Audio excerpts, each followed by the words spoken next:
Hello दोस्तों। मैं विशाल आज फिर से आया हूं अपने YouTube channel Find My Test पर। और आज हम फिर से एक एग्ज़ाम के बारे में बात करेंगे और वो एग्ज़ाम है गेट एग्ज़ाम। और आज हम उस एग्ज़ाम के टॉपर से जानेंगे, उस एग्ज़ाम में जिसने काफ़ी अच्छा स्कोर किया है उससे जानेंगे कि उनका जर्नी कैसा रहा, प्रिपरेशन कैसे करते हैं गेट एग्ज़ाम की। हम बात कर रहे हैं गेट जियोमेटिक्स इंजीनियरिंग के पेपर में, जिन्होंने काफ़ी अच्छी रैंक हासिल की। वो आज हमारे साथ इस वीडियो में अपनी पूरी जर्नी, प्रिपरेशन जर्नी के बारे में बताएंगे। So congratulations for achieving an amazing rank in the GATE 2023 examination. So please introduce yourself. Okay, so I am Hamish D'Souza. I am currently a Masters of Technology student at ISRO's Indian Institute of Remote Sensing, Dehradun. So I gave GATE for the first time last year. I secured rank 49. This year I gave it again and I got rank 32. So Oh, there that's was it. an increase. Yeah. So where have you done your engineering from? So I did my bachelor's and previous master's in electronics engineering from Mumbai. And then I had a break for some time and then I took up MTech in remote sensing here. Okay, great.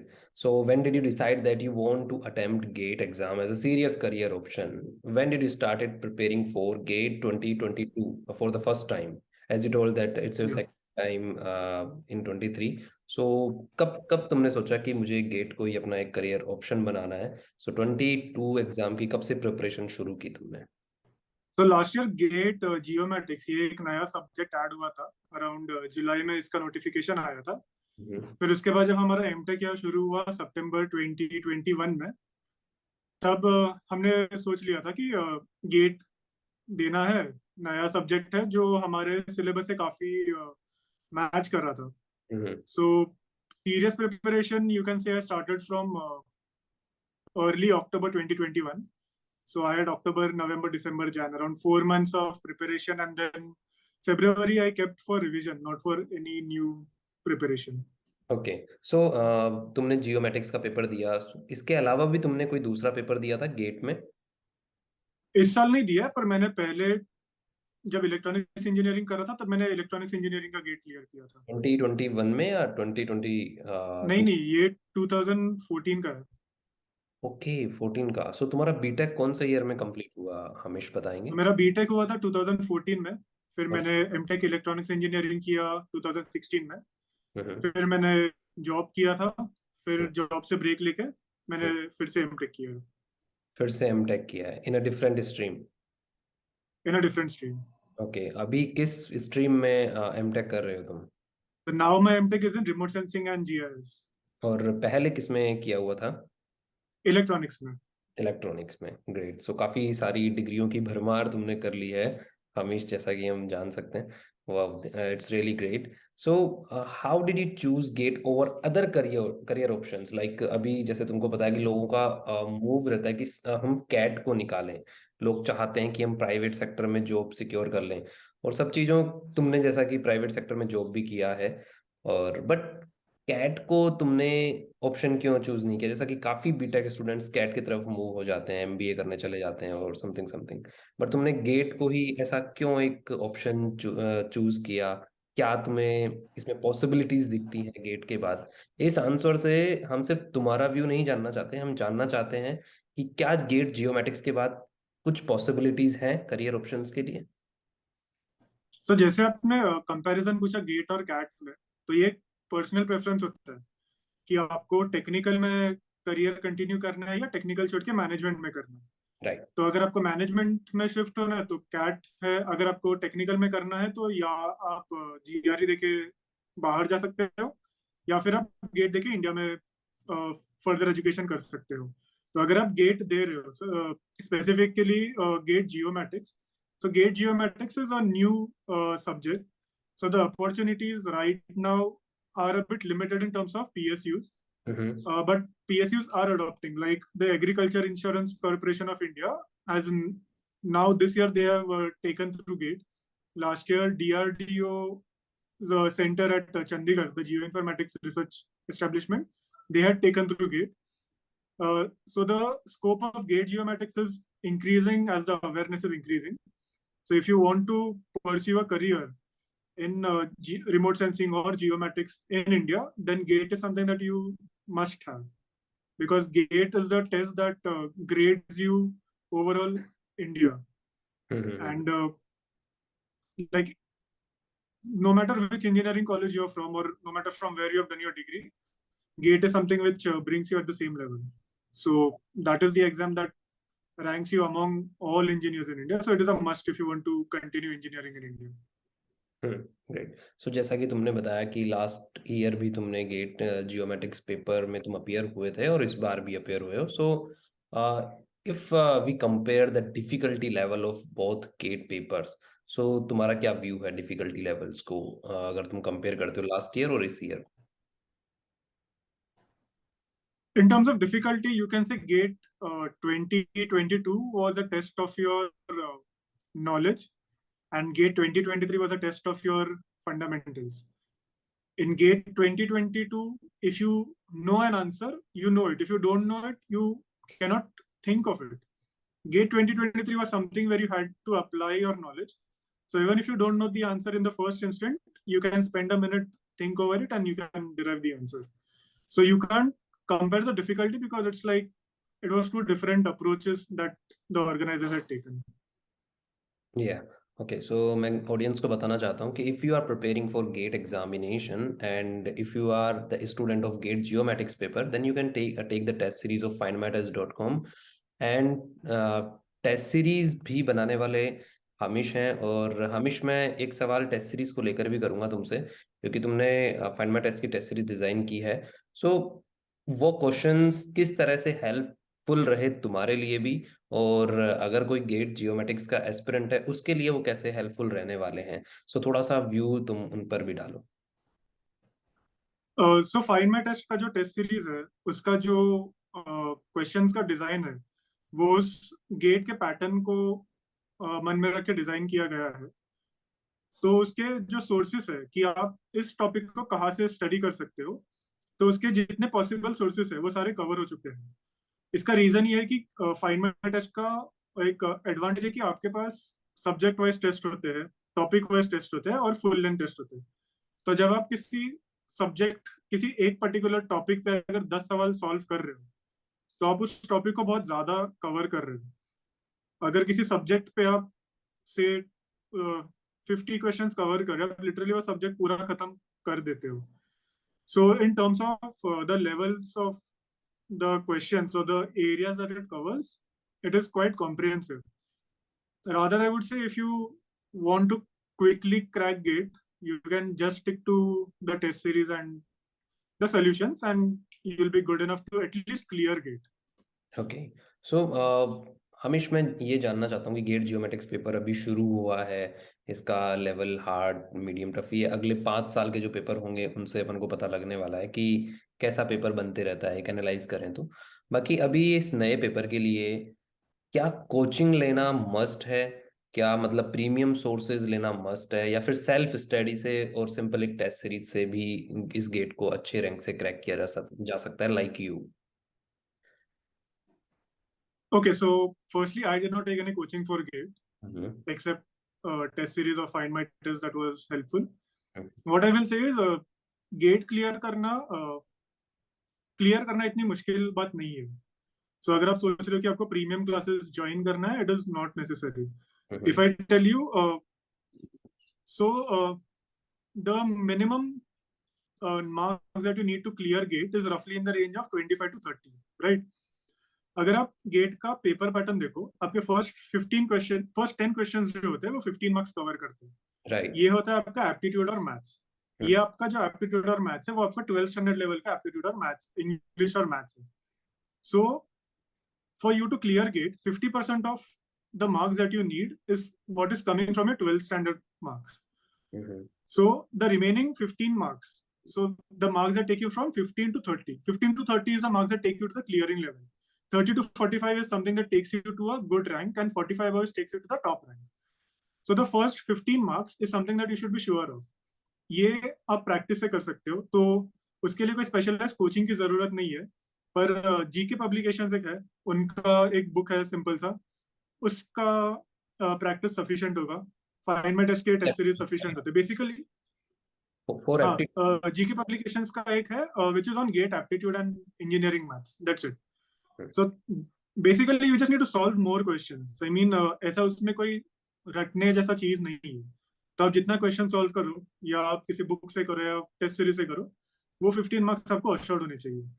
उसके बाद जो आता है वो mainly जो syllabus है Jio geo informatics का, या सिविल इंजीनियरिंग का, या इलेक्ट्रॉनिक्स के इमेज प्रोसेसिंग का, ये जो दो सेक्शंस है, तो वो नॉर्मली सेमेस्टर, अगर आप 8 सेमेस्टर इंजीनियरिंग का देखो तो वो सेमेस्टर 6 तक कवर हो जाता है मोस्ट कॉलेजेस में।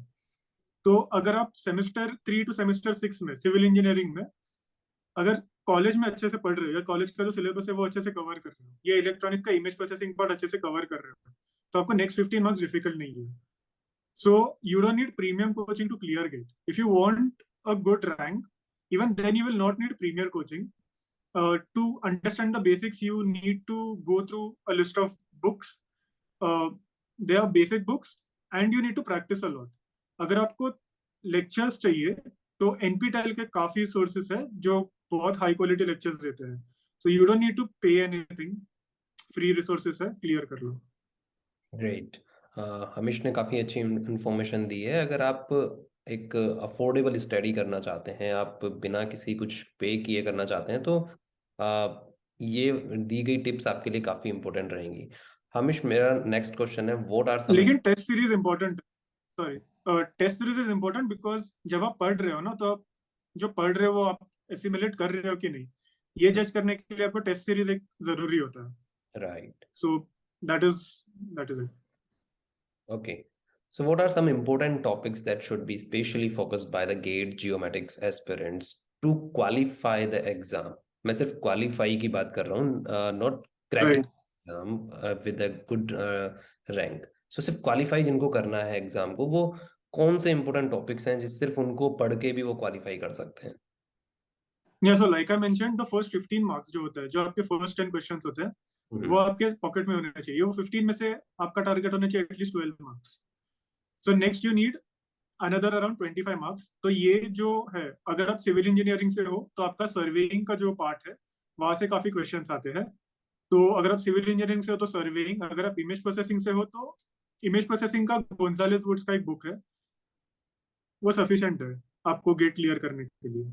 फिर जो जियोमेटिक्स दो सेक्शन में होता है, तो जो कॉमन सेक्शन है उसके लिए लिलिसन कीफर बुक जो है, लिलिसन कीफर से आपका रिमोट सेंसिंग का नॉलेज बहुत अच्छे से बिल्ड हो जाता है, और उस बेसिस पे आप क्लियर कर सकते हो।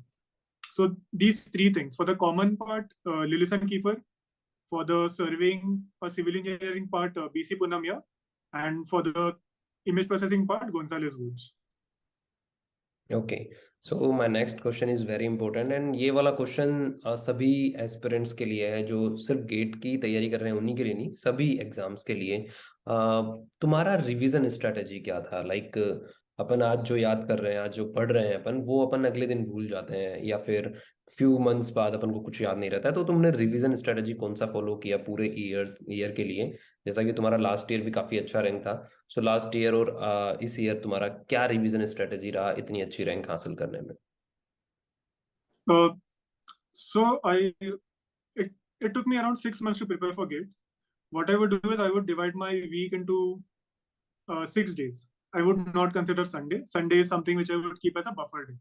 ओके। So हर दिन मैं 1 घंटा अलॉट करता था गेट के प्रिपरेशन के लिए। मंडे टू फ्राइडे में कोई टॉपिक अलॉटेड होगा जो मैं संडे को प्लान करता था कि इस वीक मुझे क्या कवर करना है। फिर मैं मंडे टू फ्राइडे जो है उन टॉपिक्स को पढ़ता था, उनके क्वेश्चन सॉल्व करता था।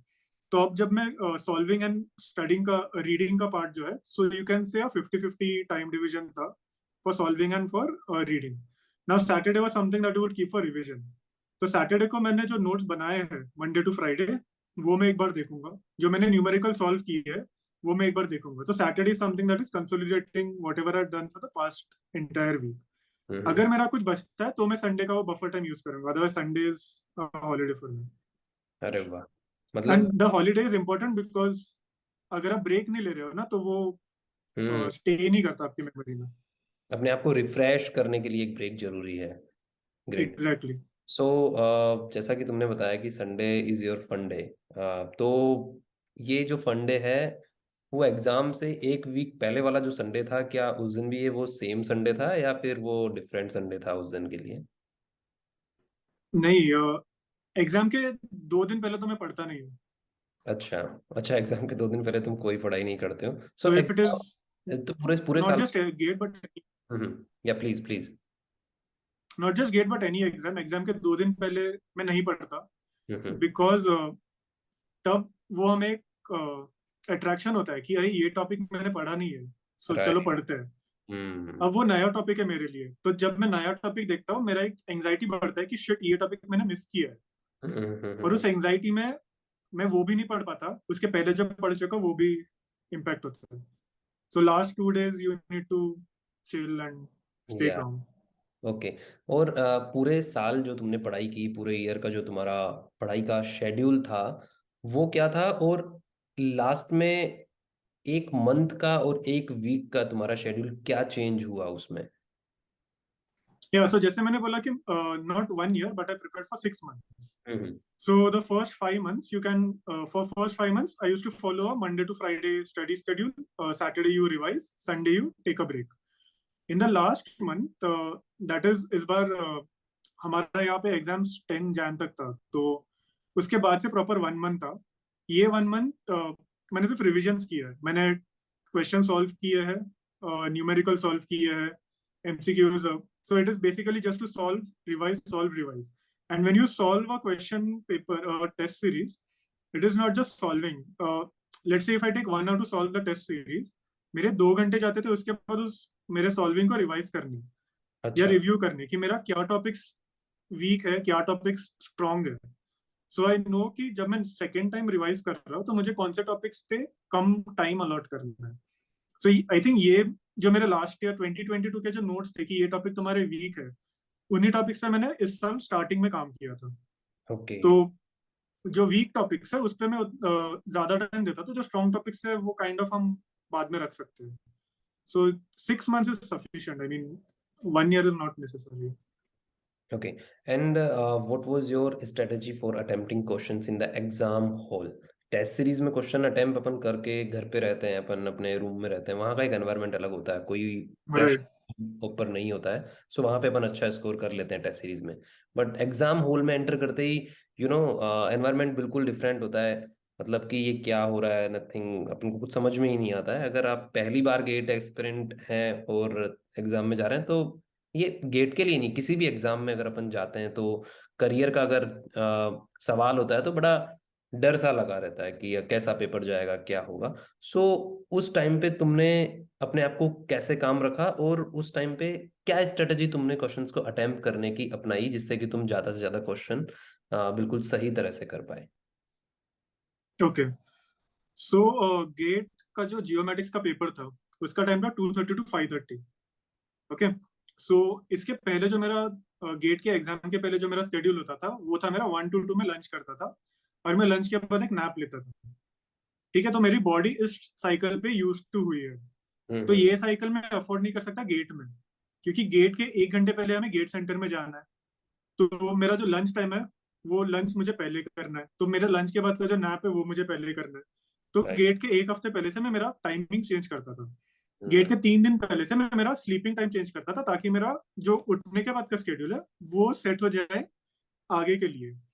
तो मेरा लंच में गेट के 1 हफ्ते पहले 11 o'clock को करता था, उसके बाद मैं नैप लेता था।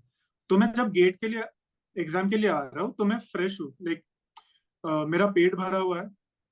क्योंकि अगर खाली पेट है, आपके ब्रेन को ग्लूकोज नहीं मिल रहा, एफिशिएंसी लो हो जाता है। तो उस तरह से आप अपने फिजिकली आप प्रिपेयर रहते हो, ब्रेन को आप प्रिपेयर करते हो कि ये टाइम से ये टाइम मेरा पीक टाइम होना है। तो मैं किस टाइम पे कॉफी पीऊंगा, किस टाइम पे ऑरेंज खाऊंगा, ये सब स्केड्यूल्ड होता है एग्जाम्स के पहले। सो एग्जाम में जाने के बाद गेट ऑफलाइन वर्सेस ऑनलाइन, और not just get but any paper offline versus online में, ऑफलाइन में एक एडवांटेज होता है, जैसे हमें क्वेश्चन पेपर मिलता है, हम देखते हैं कौन सा इजी है कौन सा डिफिकल्ट है, हम काइंड ऑफ चॉक करते हैं कि कौन सा करना है कौन सा नहीं करना है। ऑनलाइन ये हो जाता है कि क्वेश्चंस हमें सब देखने पड़ते हैं, लेकिन एग्जाम में एक ऑप्शन होता है जहां पे ऊपर आप क्लिक करके सारे क्वेश्चंस एक बार देख सकते हो। हम्म। सो जब आपका एग्जाम स्टार्ट होता है, for the first 10 minutes take time, go through all the questions, take a fair idea कि कितना सॉल्व करना पड़ेगा, कितना टिक करना है सिर्फ। सो उस हिसाब से आपको आइडिया आता है कि रफली कितना टाइम मैं अफोर्ड कर सकता हूँ किसी एक क्वेश्चन पे। और फिर टाइमर तो है ही। सो कैलकुलेट करो कि आपको रफली कितना टाइम आप दे सकते हो। अगर आपका टाइम एक्सीड हो रहा है, shift to the next, shift to the next.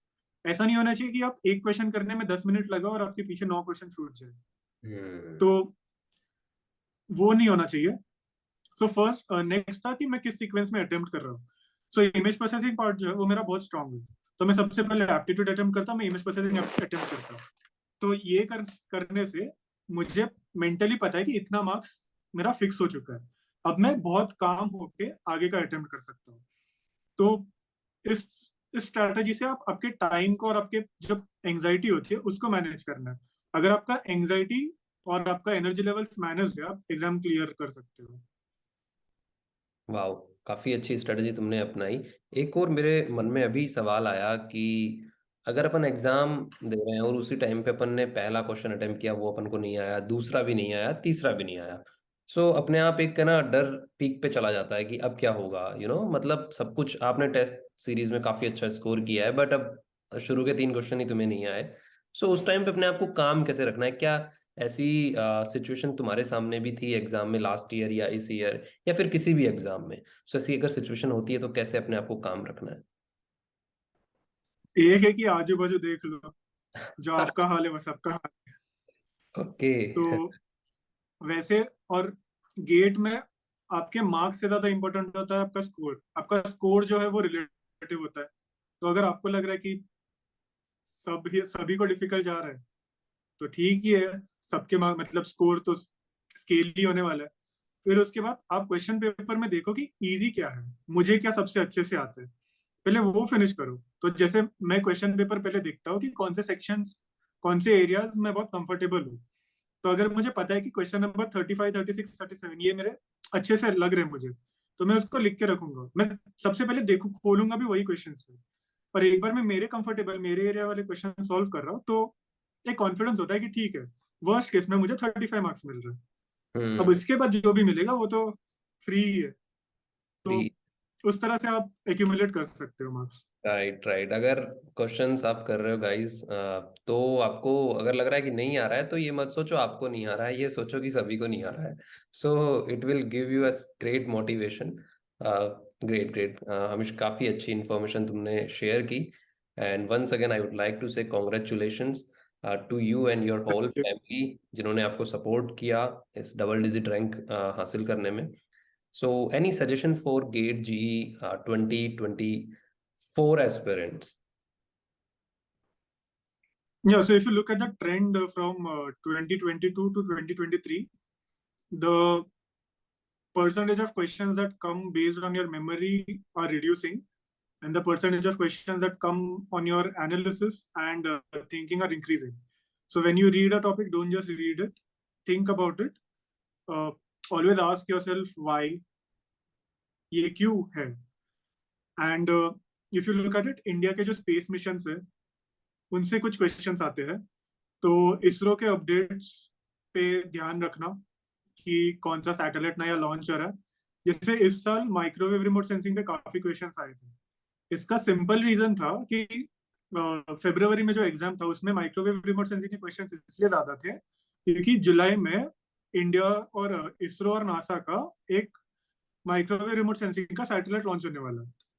तो अगर आप ये चीज माइंड में रख रहे हो कि ये एक अपकमिंग मिशन है, उस मिशन में कौन से सेंसर्स है, वो सेंसर्स किस बेसिस पे काम करते हो, सो उस हिसाब से क्वेश्चंस आपके आने वाले हैं। तो next year Aditya L1 mission एक है, so you can expect some questions solar पे या आदित्य मिशन पे, ऐसे कुछ। ये उसी तरह का स्ट्रेटेजी है जैसे कि करंट अफेयर पढ़ते हैं बच्चे, जीके पढ़ते हैं, और जो करंट में चल रहा है हाँ, पर या ऐसा नहीं है कि आप करंट अफेयर्स ही पढ़ते बैठो। राइट। बट ये है कि एटलीस्ट इसरो क्या कर रहा है उतना देख लो, हाँ, बाकी करंट अफेयर्स की जरूरत नहीं। राइट, वो जो राइट, एक महीने में सब्जेक्ट एक बार इसरो के वेबसाइट पे विजिट है। करके आओ। सो हमीश के अकॉर्डिंग इसरो का जो डिपार्टमेंट है वो तुम्हारा मेन फोकस होना चाहिए, उसमें क्या गतिविधियां चल रही हैं वो तुम्हें सब कुछ पता होना चाहिए। सो क्वेश्चंस वहां से भी आ सकते हैं। थैंक यू सो मच हमें for giving your valuable time, and हम चाहते हैं कि तुम इसी तरह से आगे बढ़ते रहो और सफलता तुम्हारे कदमों में इसी तरह से मिलती रहे। Thank you so much. Thank you. Thank you.